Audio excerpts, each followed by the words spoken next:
Hi, this is Sam Harris. I'm an author and neuroscientist, and I'm doing my second episode of Ask Me Anything, where I go to readers and visitors to my blog and solicit questions. And last time I did it with Reddit. Now I'm doing it with Facebook and Twitter. And I got literally hundreds, if not something like 1,000 questions coming in by email mostly.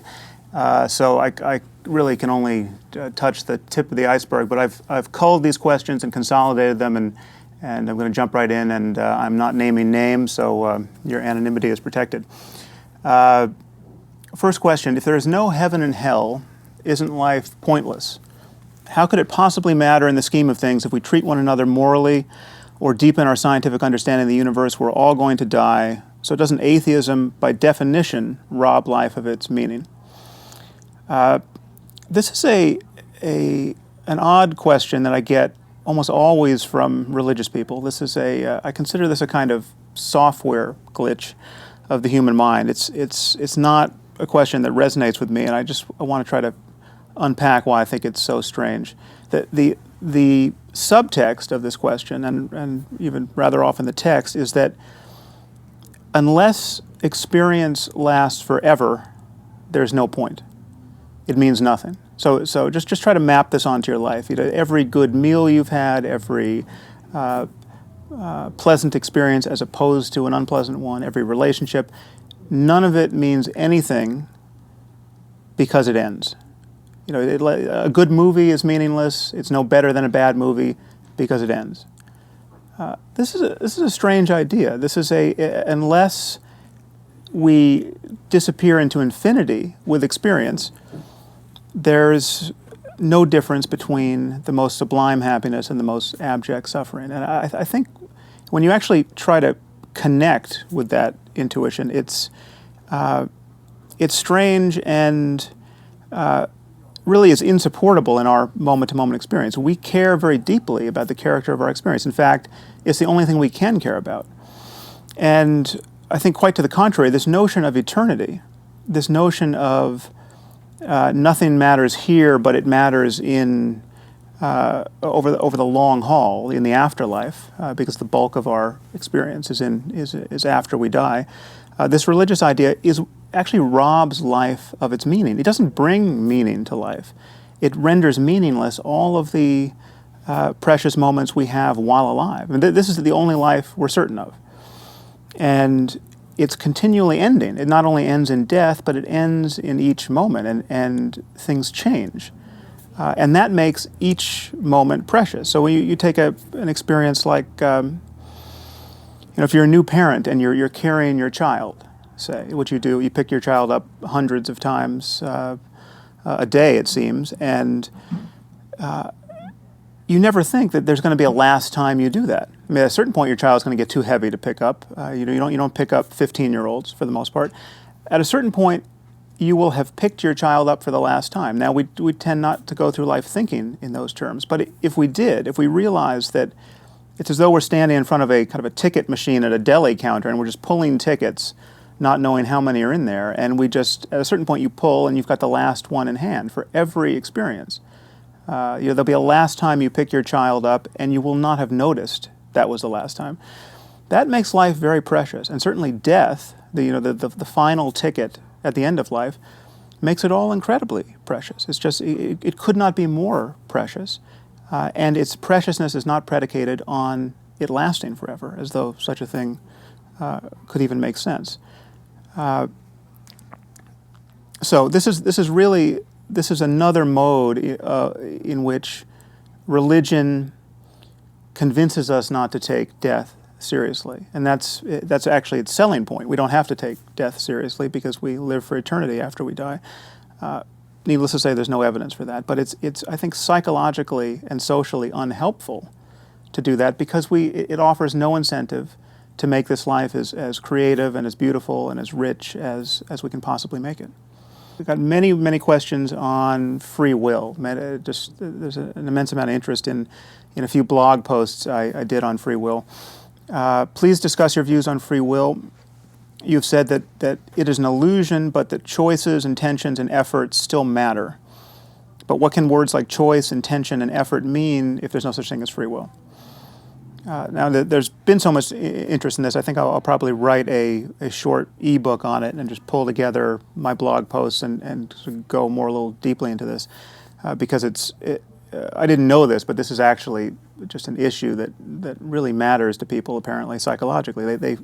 Most people, most of the time, feel very clearly that they are the authors of their own actions, that they are the thinkers of their thoughts and the intenders of their intentions. And as a result, from this point of view of being a self that can choose experiences, they think that something very important about their experience would be lost or falsified if, in fact, we determined scientifically or philosophically that there's no such thing as free will.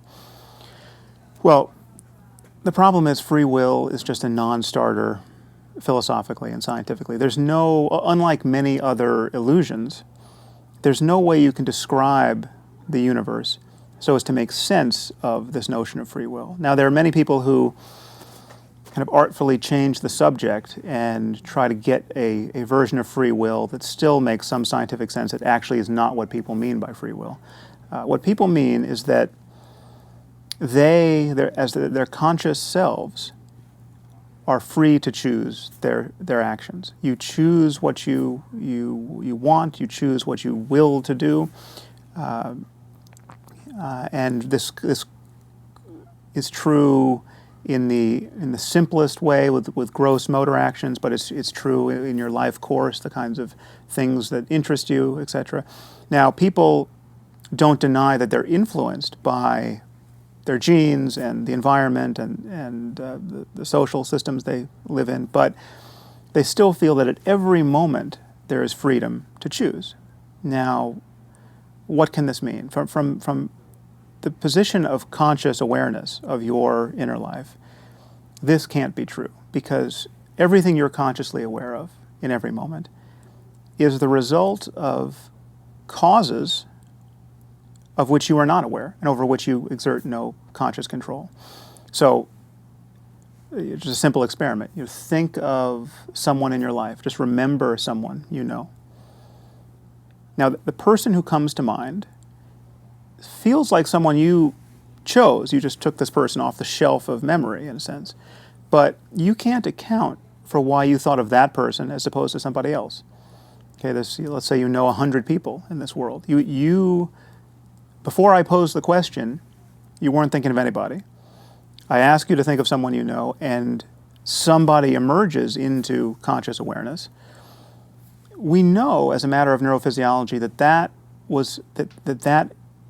was manufactured by the brain at the end of a series of causes of which you are not conscious, of which you are the mere witness. You are merely receiving that memory of a person. And so it is with every other choice you would make in life. You to choose to move your right hand as opposed to your left hand, as long as you want to deliberate about that, you could deliberate for an hour. But the final impulse that's effective, if I go back and forth between my two hands and then finally say, it's going to be my right, I'm in no position to say why it wasn't my left.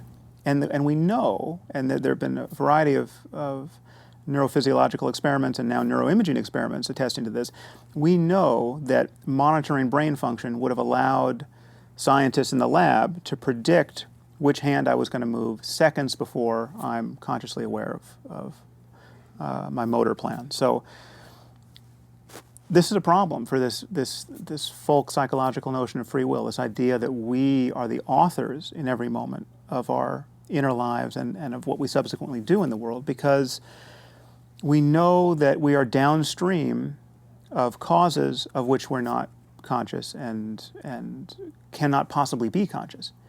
Now, some people want to say, well, okay, so there's this stream of neurophysiological events that are begetting thoughts and intentions and emotions, but we are in a position to change subsequent events.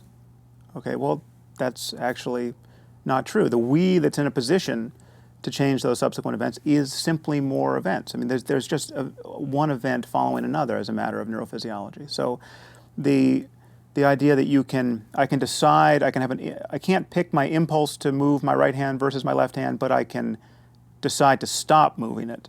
That decision to stop is also something that is arising based on prior causes. So however you look at this, you have to admit that the contents of consciousness are born of an unconscious mental life, which is almost certainly at bottom a matter of neurophysiology in our case. Now, there are many subsequent questions that follow on this concern about free will. So if, in fact, we can't choose what we choose, but simply choose, how can choice be important? I mean, well, so then why not just sit back and wait and see what happens? Why choose to do anything? Why get out of bed in the morning? Well, to choose to do nothing is itself a choice. It's actually a very hard thing to do. I mean, you just sit there and wait to see what happens, and you're going to get impatient, you're going to get restless, you're going to want to eat something, you're going to be moved by impulses, which you'll then have to choose to resist in order to sit and just wait and see what happens. So you can't step out of the stream of being lived by your unconscious mental processes, which are showing up as conscious intentions, emotions, moods, desires, etc. The notion that choice is important can be conserved, however, because choice is what, at the level of our conscious life, choice is what precedes some of the biggest changes in our experience. I mean, to choose to marry one person as opposed to another, or to choose to have a child, or to choose to go to college, or to drop out of college. I mean, these are behaviors that are preceded by thoughts and conversations and a lot of effort, mental effort, and weighing of pros and cons. All of this actually does precipitate the next moment of experience and the next and what in fact we choose to do. And yet all of it is being born of processes of which we are not consciously aware. So one question that comes up that is related here is a worry that if we were rigorously honest about free will being an illusion, maybe we would lose something in terms of being motivated to change ourselves, to improve ourselves. We wouldn't value effort in quite the way we need to in order to live the best lives possible. This might be true. It might be that there's a way to talk about effort and pulling yourself up by your bootstraps and commitment to a goal, etc., which more or less ignores the unconscious underpinnings of our inner lives and gives people the illusion that they really are the authors, the real authors of their thoughts and actions. That's fine. That is a pedagogical question, a pragmatic question, and in any given instance, it is true that it has an effect to think about yourself in terms of being capable of great effort and being the real author of your actions. So you get up in the morning, and rather than think, well, I just have the genes I have the environment I had the parents I have, I'm a mere recipient of all these causes, I really can't be any different or better than I am, so I'm just going to see what happens. That isn't necessarily the message you need to take from this no free will argument. You can also acknowledge that giving yourself a pep talk or being given a pep talk by others, thinking in terms of effort and striving and bettering yourself, all of that has an effect. Now, it has an effect which, again, is part of this mere stream of neurophysiological influences about which, in every instant, we are not consciously aware. But it doesn't negate the fact that it does have an effect. And talking in terms of choices and efforts and commitment to goals has a great utility and is not merely illusory. It's, to be given a pep talk that works is to be moved in a way that then has consequences in your life. But again, to pay close attention in any given moment, you are not in a position to know why it works in one moment as opposed to another, or the genetic and environmental influences that explain why you are precisely you as you are in that moment. One reader writes, I think there is a big barrier to getting across rationalist, atheist, free-thinking arguments against religion And it's the fact that religious people generally think that they and their religion are doing good things for good reasons, even when they're actually doing horrible things. For instance, oppressing women and homosexuals, spreading lies about contraception, hindering scientific progress, etc. So how can we even hope to get across to them the damage that their views cause when they think they're actually being good and being motivated by good reasons, and that we're the ones who are wrong? So it's a good question. It points to the fact that most people, most of the time, are actually motivated to be good. I mean, it's not there are a lot of evil mustache twirling people who think that they're consciously aware that they're being evil and just wanting to harm people. As Steven Weinberg, the physicist, pointed out, good people, without religion, good people will still be good, bad people will still be bad, but to get good people to do bad things, that often requires religion. I think that's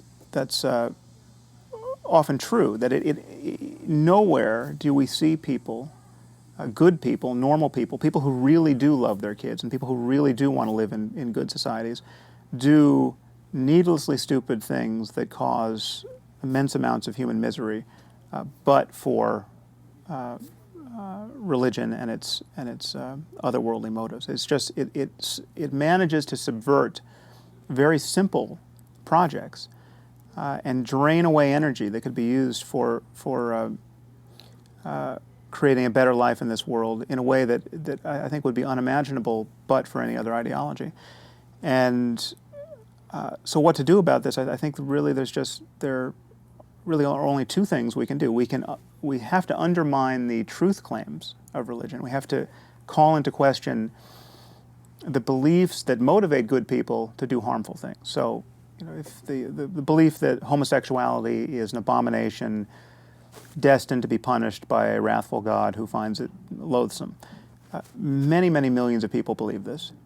They believe this because of their religious doctrines. They weren't born into this world believing it. This is an ideology that gets drummed into them early in life. If our religions were different, this belief would go away. If there were a line in the Bible which said, if all the homophobic passages of the Bible were removed and they were replaced by lines which said, well, men can love men and women can love women, we wouldn't have a problem with homophobia. So this is an ideology, and what it creates is this, just look at the results in our society. At the level of individuals, we have people by the millions who suffer total isolation in their communities, who are convinced that their parents and their friends will cease to love them if they knew they were gay. And even more horribly, they're right about that in many cases. And I hear from these people by the thousands in emails. So these are not parents who are disposed to hate their children. These are parents who have an ideology that causes them to hate their children in many cases, or to fear that their children are going to hell. So this destroys relationships, and then it also subverts our political discourse in ways that should otherwise be unthinkable. The fact that we have to argue about gay marriage and not talk about poverty or nuclear proliferation or climate change or anything else of great consequence.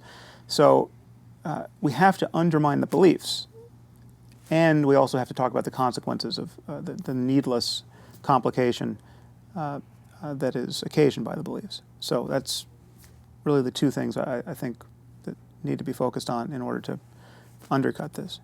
What would you say to a non-believer whose husband or wife or entire family is deeply religious?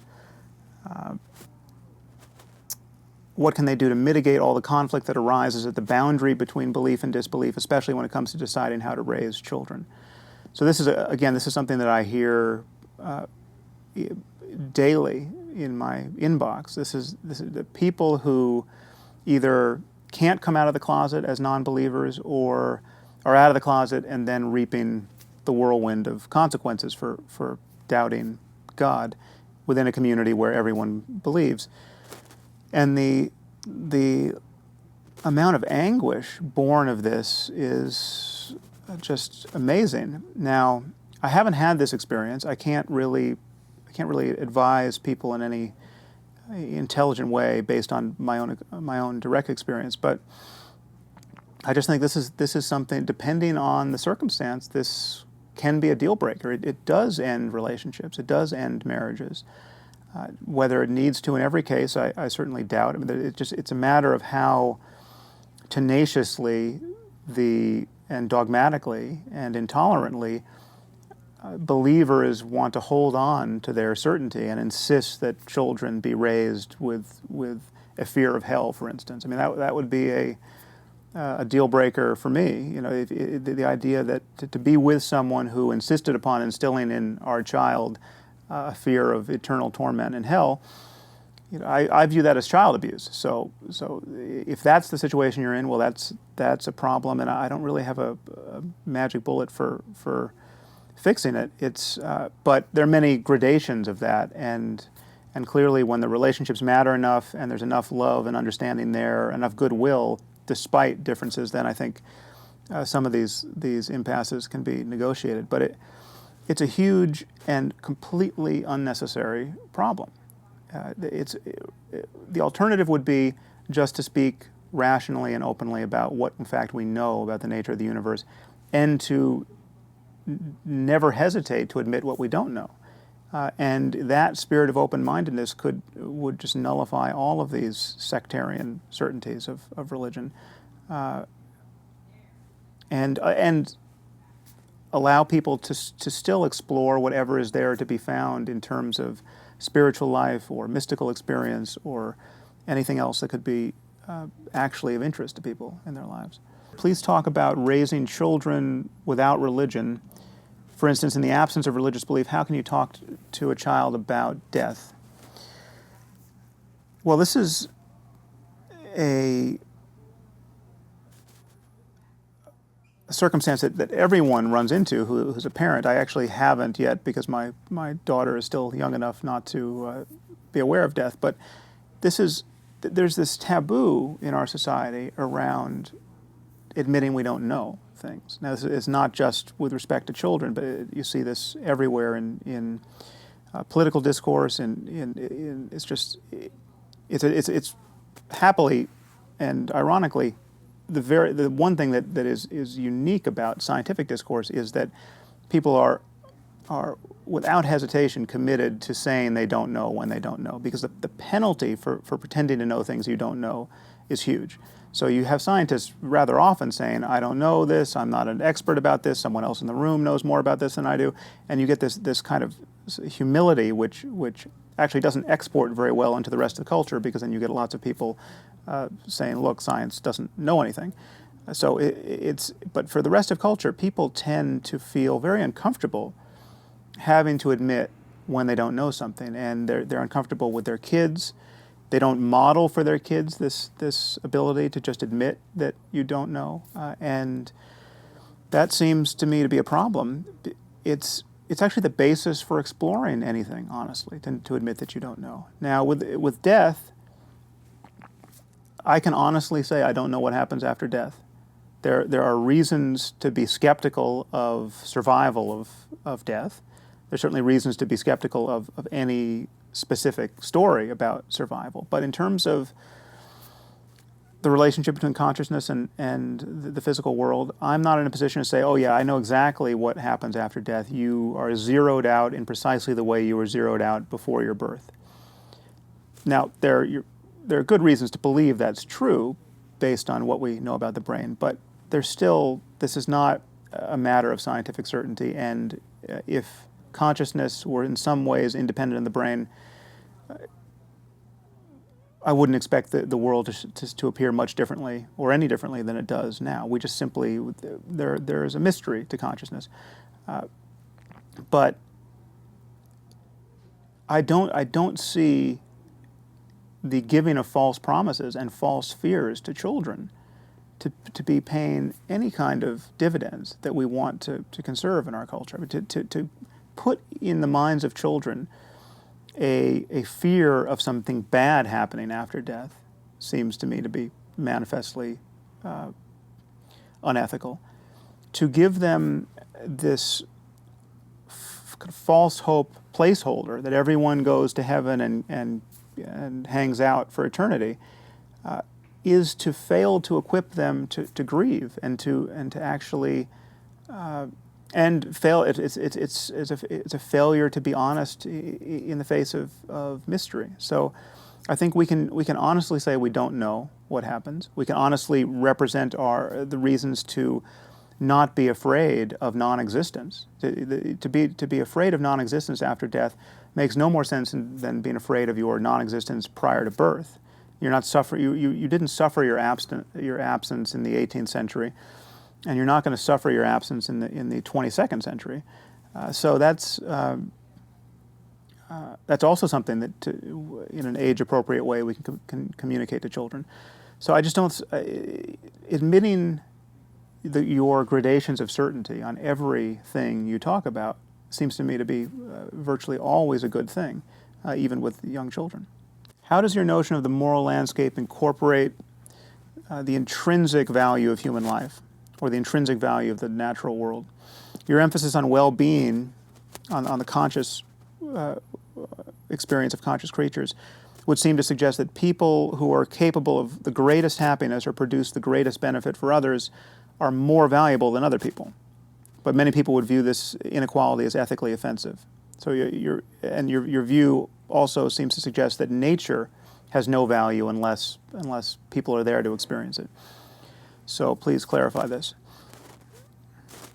Well, it's true that I have linked kind of moral worth to the possibilities of experience, and the more experience, the richer the experience, the deeper the experience, the more worth. So that is when asking why we're more important than insects, it goes down to the nature of the possible experience, the possible happiness we could be deprived of, the possible suffering that could be inflicted on us.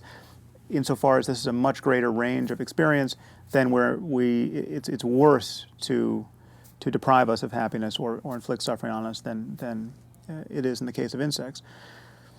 So this, as the questioner points out, kind of migrates inconveniently into our own species. So unless you're going to draw the line and say that all human beings are precisely equal to all others, you're left with this kind of weird calculus that what about the really, really happy, really smart, really creative, really wealthy, really connected people versus those who are the antithesis of all those things?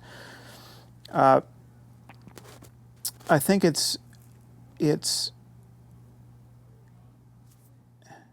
true that there are circumstances in which we might want to acknowledge that some people are more important than others. Some people are more important than others. If we have a hostage crisis and the President of the United States is one of the hostages, well then that hostage crisis is going to get a lot more attention than any other, for good reason, given his responsibilities, given the consequences of having the leader of the lone superpower held hostage.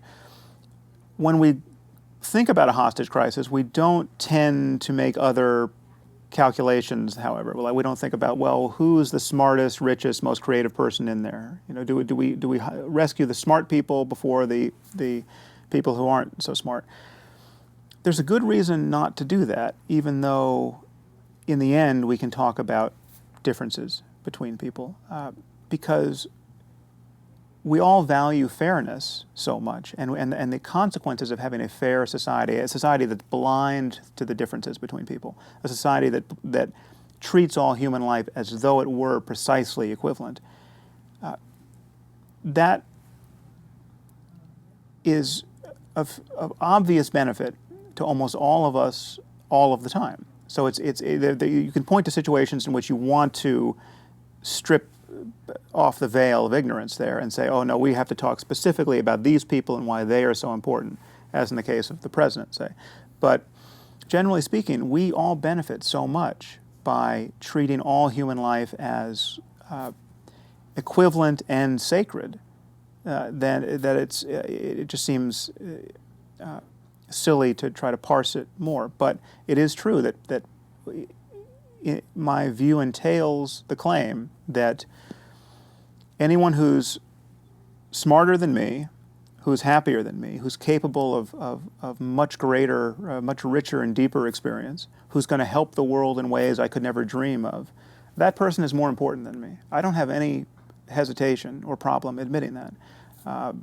And it's just any way you look at it, that seems to me to be a fact. And yet, I think we are all better off living in a world in which we basically ignore that fact, and because of the virtue of fairness and justice and being blind to those details in how we write laws and create institutions and how we're motivated to help people. Had many questions about the authority of science. This is a consolidation of several of them. How can we be confident in our knowledge of the world, and whether it's reason generally or science specifically? Because we've naturally evolved. We haven't evolved to understand the world perfectly. We've just evolved to spawn and survive. So how can we be confident that we are actually producing an understanding that is in any sense valid? And when looking at the history of scientific progress and how we get these huge changes in scientific theory, how can we be confident that science itself is a story of moving closer and closer to the truth? This is a point that the philosopher Thomas Kuhn came up with or made in his famous book, The Structure of Scientific Revolutions, it's probably 50 years ago. The character of change in scientific theory is not one of these incremental changes which seem to be converging on reality as it is, but you have some rather wholesale changes as going from Newton's theory to Einstein's. The theories look nothing like one another, and from a Kuhnian point of view, that raises the doubt that maybe we're not converging on the truth in any deep sense. I think one thing to notice is this is really only true at the frontiers of science. It's not true to say that we don't conquer ground in science, which then is no longer vulnerable to this theoretical churn. We do conquer ground, and there are huge regions of our scientific understanding of the world which are not up for grabs and which no one is having to rethink in terms of their most basic shape. So you take something like DNA in biology. Now there's obviously molecular biology is a hugely fertile field of present research and inquiry, but no one's going to wake up tomorrow morning and discover that DNA has nothing to do with inheritance. That we've just been completely misled on that front. That would be, there's so much attesting to the role that DNA plays in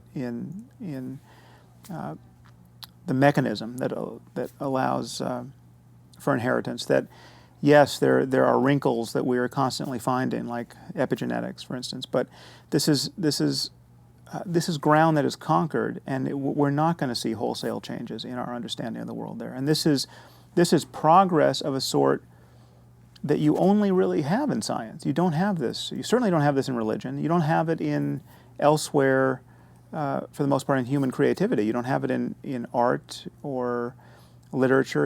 We can't say that, well, novels are getting better generation after generation, or art is getting better. There's a dialogue. There are influences, but there clearly in science is this justified sense that we are getting a more accurate and compelling picture of the way the world is, and that it is iterative and it is a matter of progress.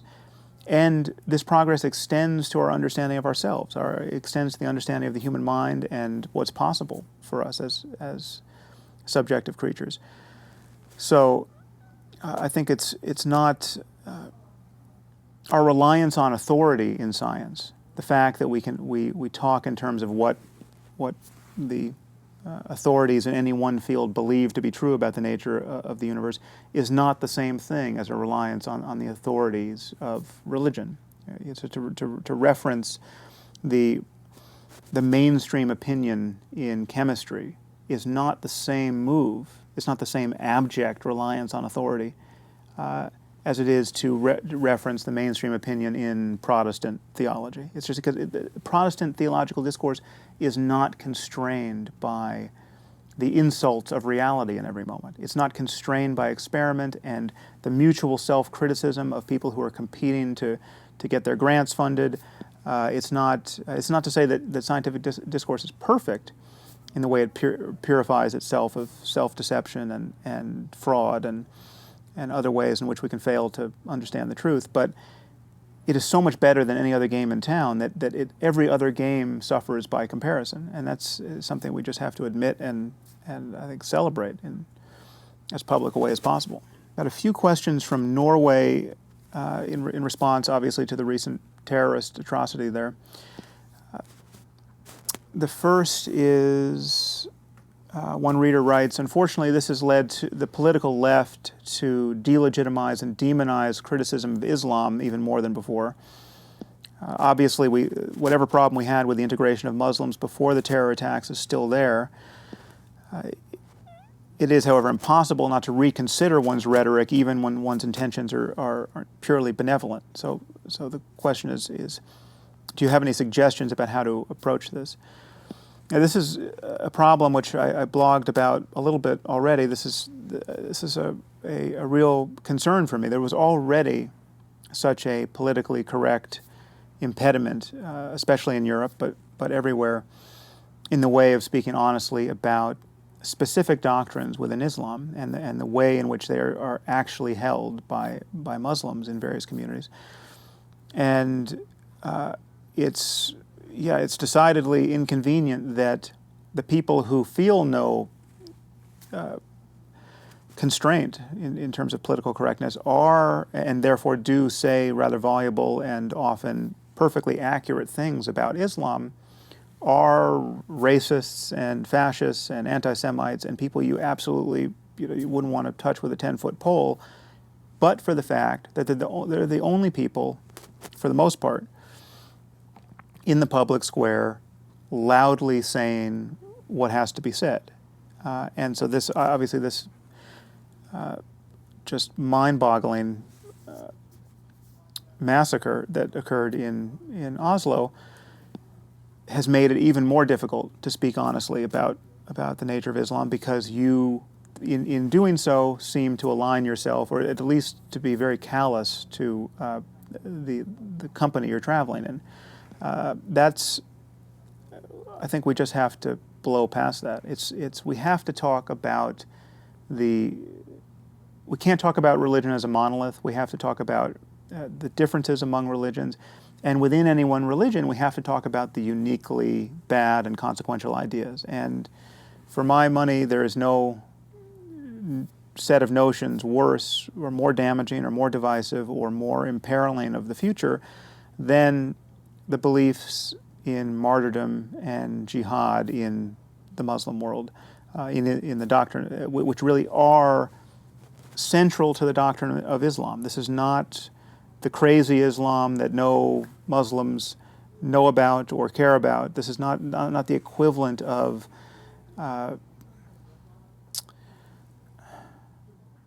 some cult within Islam that can be written off as not influential or representative of a major tradition.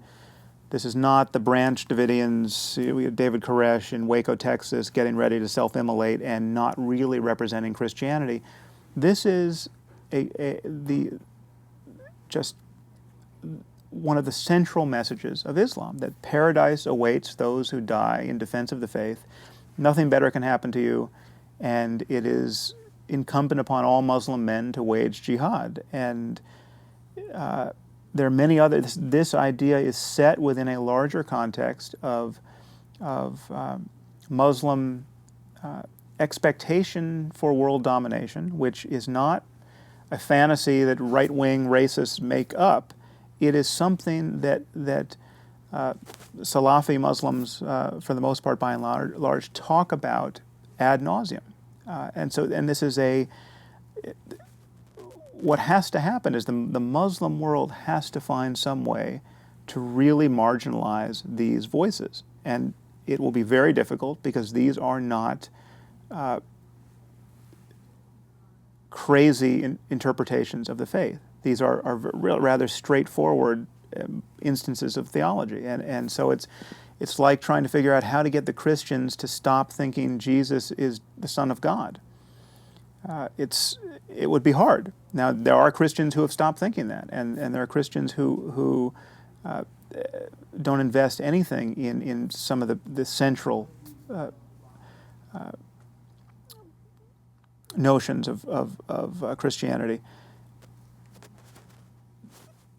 It took centuries to make that possible in the West, and I don't think we have centuries to wait around for the Islam to get its act together on the world stage. So we can't lie about the nature of Islam, and given the fact that very few people on the left realize this or want to talk about this publicly, you find yourself echoing the words of reactionaries and worse, and that's it's a huge problem discursively, and the only answer is to keep disavowing all of the racism and all of the other craziness, and make it clear at every moment that you're talking about ideas, you're talking about Islam, you're not talking about people and the color of people's skin, certainly, and you're not talking about specific cultures, you're talking about ideas and their consequences. So the white convert to Islam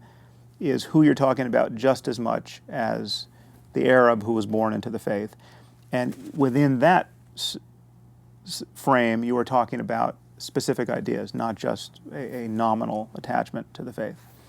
A related question from Norway: do you think it would be helpful to us as proponents of reason and science to join forces with Christians in criticizing Islam, in particular its treatment of women? Now again, this is a delicate issue which I've personally and professionally run into.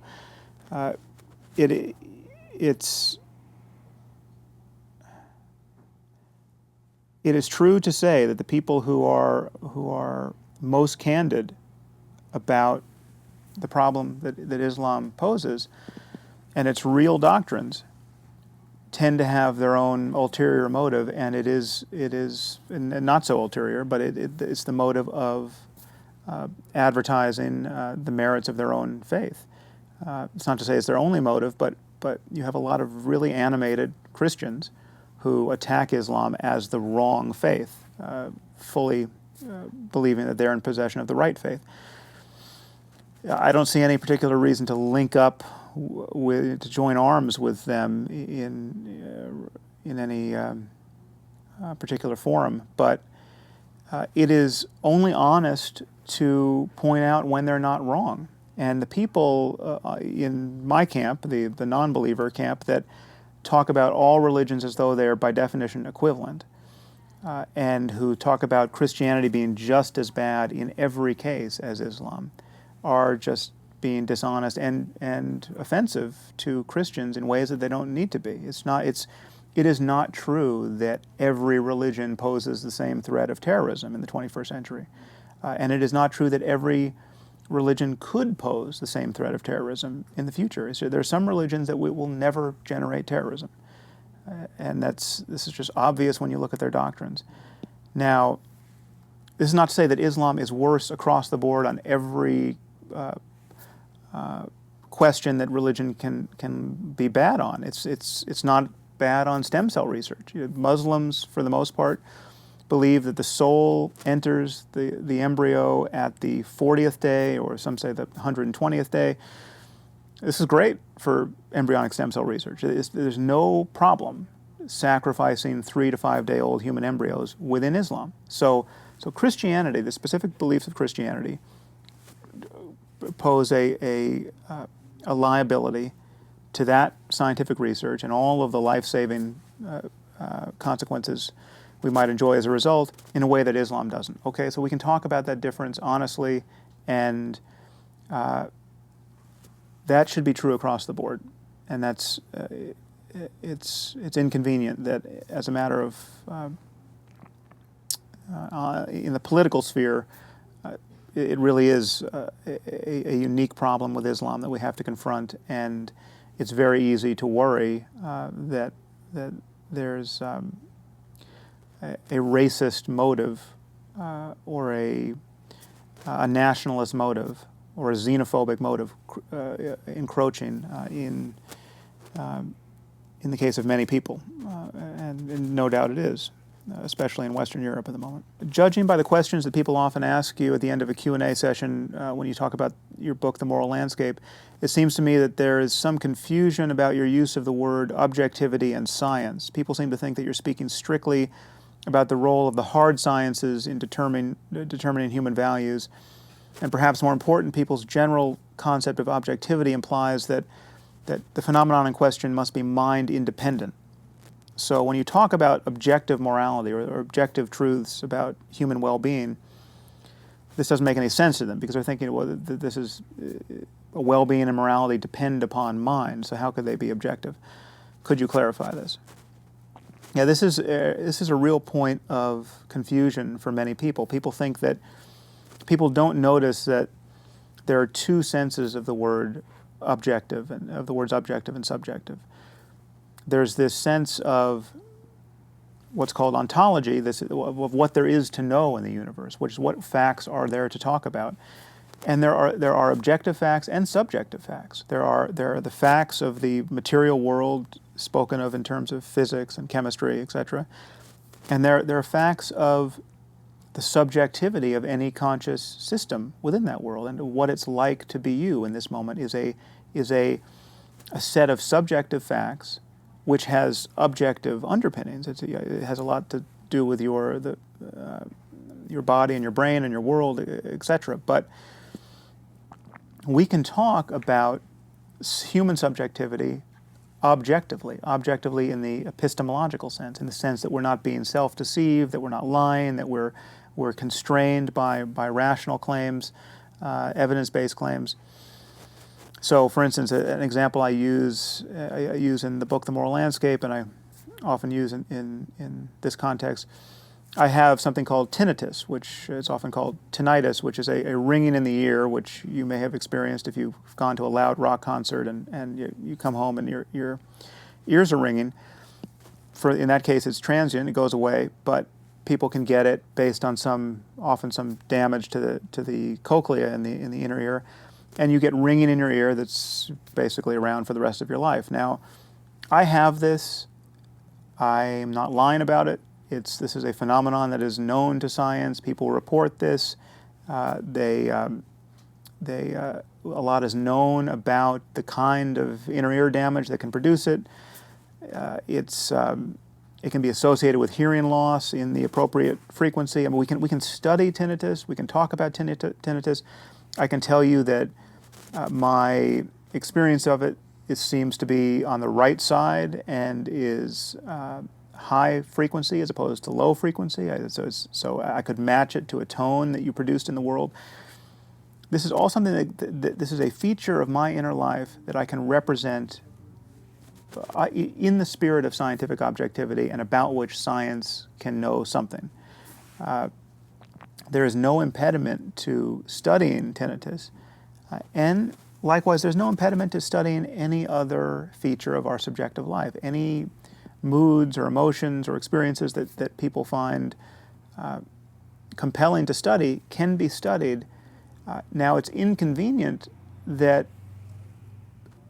we must rely on self-report to some degree to study these things. Now, it's not that we simply have to take people's word for everything in their inner lives. We know that people are actually not always the best judge of the moment-to-moment character of their experience, and there are ways to get around self-report in certain experiments. But yes, the cash value of changes in experience is always change in experience, and there's often no surrogate for simply having people tell you how their experience has changed. That's not. It's something worth worrying about in terms of designing any specific experiment, but it's not a fundamental epistemological problem that rules out understanding human well-being or good and evil in scientific terms. It's just not. And if it rules those things out, it rules everything out about it rules the entire science of the mind out. There's just nothing to be known about depression or schizophrenia or anything else that people have been studying for decades in neuroscience and psychology, because these things are subjective experiences. In response to my last video, a reader asked a question about meditation and the claims I made about spiritual experience. You've said that millions of, quote, real mystics report that endless hours of meditation have transformed their conscious experience, but millions of people tell us that God talks to them on a regular basis, and others claim to have been abducted by aliens. So what's the difference? It seems that in every case, all we can do is take their word for it. Now, granted, these experiences might be subjectively real, but not actually real. Given that the goal of science is to understand reality, how can your claims about spirituality be scientifically justified? Well, I was trying to nullify that concern last time around. The distinction to make is between making claims about the character of your experience and making claims about physical reality or the universe at large. So what I was saying is that you can make claims about your experience and what various methodologies have done to change it, and these are of a piece with any other claim about experience that people make, and we can study these changes in experience. So we can study when someone comes into the lab and says they're depressed or they're hearing voices or they've got a terrible pain in their knee. These are claims about experience, and we can talk about how those experiences are arising and what to do about them. And spiritual experience is no different. You can talk about the experience itself and talk about how it's arising in the body at the level of neurophysiology or what people are doing to engineer the experience. The difference is when you start talking about what the experience means for the universe, why you're having the experience in some ultimate sense. So the person who feels an experience of bliss while praying can talk about the experience of bliss. There's nothing irrational about doing that. To say that they're experiencing the bliss because it's the grace of God or the grace of Jesus, that is a claim about being in relationship to invisible others which may or may not exist. It's a claim about the attention of those very likely non-existent others on your person. These are claims that are unjustified and in principle unscientific. The claim that you were abducted by aliens is also a claim about the existence of aliens. They're coming to Earth for strange proctological experiments done on cattle and people. This is not. There are reasons to be skeptical of those claims, but if someone's had an experience where they woke up and they saw aliens in their room, it's very likely that it's a hallucination or a dream or something we want to talk about in that context. But they can still speak honestly about the character of the experience. It's the what it means in the external world that is the leap that is often unjustified. So in speaking about spirituality and mysticism and the experience of, quote, real mystics, I'm talking about the very positive changes that have occurred in people's lives based on making really sustained efforts at contemplation or meditation. And it's as easy to talk about those things rationally as it is to talk about any other change in experience that is internal. That is any change in the way you feel, any change in your understanding of yourself. It's inconvenient that many of these changes can't be demonstrated outwardly in precisely the way that we can demonstrate changes in athletic performance, say, but many of them can be demonstrated. Many of them, people can be emotionally quite different than they used to be. There are neurophysiological correlates of expertise in meditation that people have studied with neuroimaging. So all of this is tractable scientifically. It's just a new field of inquiry. Can't religion just be a private matter? One reader writes. Why shouldn't we concentrate on eliminating religion more or less only in the public sphere, but not worry about what people believe in the privacy of their minds? Can it be something that just provides comfort to people and needs to just simply be kept out of politics? Now, this is, insofar as that's possible, that's true. The problem is it's just generally not possible. Insofar as people really believe what they say they believe, insofar as they really believe that prayer works, for instance, then this belief has to show up in their lives, has to show up in the kinds of decisions they make. They are motivated by these beliefs. Their choices are constrained by these beliefs. You've got parents who don't take their children to see doctors when they really need to see doctors because they think prayer works. This is synonymous with putting your child's life in jeopardy. And it happens all the time in those communities where there's beliefs about the efficacy of prayer, and especially in faiths like Christian Science, where medical interventions are anathema. Insofar as someone really believes something of a religious doctrine or any other doctrine, and there's some circumstance in the world that makes those beliefs relevant, well, then you can never expect them to stay well behaved in the privacy of a person's mind. So if the bus driver who's driving your kids to school really thinks prayer works, really works, he's not just paying lip service to it, he thinks that prayer changes the world, that's troublesome. It's troublesome because of all those situations that you can't necessarily foresee where he might decide to rely on prayer as opposed to something else to keep your children safe. So just imagine a bus driver who thinks prayer works and he's exhausted, doesn't really feel up to driving, he probably shouldn't be behind the wheel, but he said a prayer and so nothing bad's going to happen. Okay, that's not the bus driver you want driving your kids to school. The sense that kind of thing never happens is erroneous. The sense that kind of thing is unlikely to happen is just merely a sense we have that people don't really believe what they say they believe. There are many reasons to take people at their word, especially when certain people do things like fly planes into buildings based on their expectation of paradise. There are clearly people who are not just bluffing. There are clearly people who really believe what they say they believe, and we have to therefore put pressure on these beliefs, and they're not merely a matter of a person's private worldview. Question from Jason Calacanis at Mahalo, what do I like to speak about at corporate events? Well, there's actually not that many corporations that want to fly in a voluble atheist to talk about the absence of God. There are. I go to conferences more than corporate events, but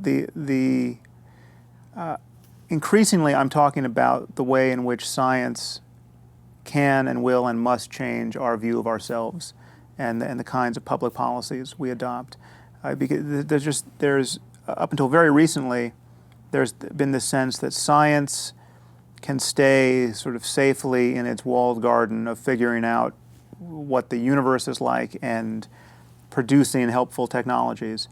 But there's this other area of the humanities and religion and philosophy and kind of value-laden talk, which can function by its own rules and will never be constrained by what's coming out of the lab. And I think that has long been obvious that has been an illusion and it is unsustainable, and increasingly so it will be obvious that you just in order to talk about the mind, in order to talk about what is good in life, you will be talking about what we know about the brain and what we know from many disciplines within science. And that's troubling to some people, and but that is what we have to talk about in order to create sane and truly sustainable public policies that will build a viable global civilization based on truly universal values. I mean, the one area of discourse that is in principle universal is science. Everything else has some kind of regional and geographic and merely contingent and merely accidental kind of shattering effect. But there is one science, and insofar as science can understand human nature, and that is ultimately the way to understand human nature, then there'll be one discourse about human nature and what is good for us and what is bad for us and what is possible, and that's the area in which I am tending to focus my attention.